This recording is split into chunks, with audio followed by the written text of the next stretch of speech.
Are you looking to get a crochet braid style, but thin hair, short hair, hair loss, alopecia, bald edges, and you are trying to figure out how am I going to get this crochet braid style and what braid pattern am I going to use? Well, I am going to show you the perfect braid pattern that is excellent for anyone who has bald edges, hair loss, alopecia, thin hair, short hair. Yes, this is going to be the perfect braid pattern.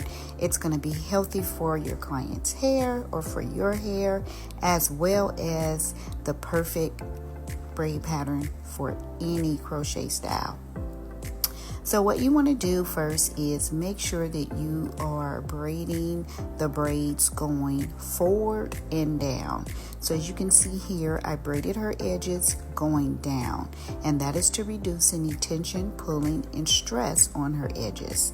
And because her hair is more healthy at the top than in the front, I'm doing the reverse braid pattern, and I am braiding these braids going to the front.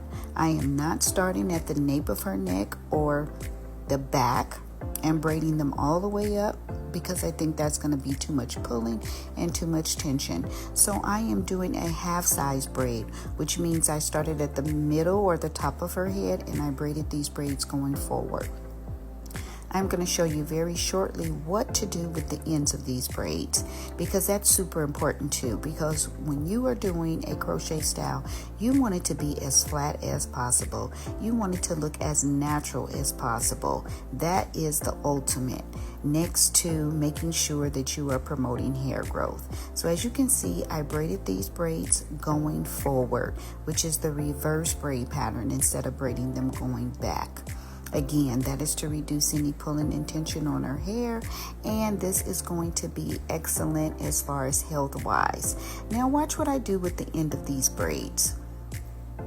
I am going to take that braid and I'm going to fold it back, and I'm just going to crochet the end of that braid into the braid that I just braided. I hope that makes sense. If not, just watch what I do. Yes, I'm going to crochet the ends of that braid into the braid that I just braided, and that's going to give a nice flat look at the top, a nice flat feel at the top, because the last thing you want with your crochet braids is to have a lot of humps and lumps and bumps.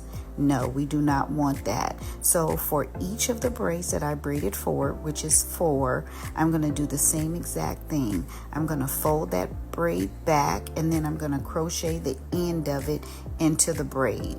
And again, that's going to give me that nice flat look that I want and the nice flat feel that I want at the top. This is what you need to do to make sure that your braid pattern is nice and flat. So again, I'm going to do that to all 4 braids, and then I'm going to show you really quick what I do to the sides. These braids that are braided downward, again, you want to braid those braids downward, because that is going to prevent any further hair loss.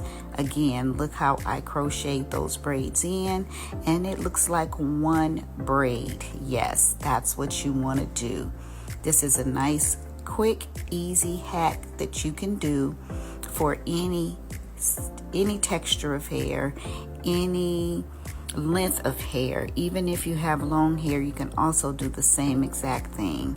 And then as you can see right here for the sides, I just connected the braids on the sides and I braided them all together, and I connected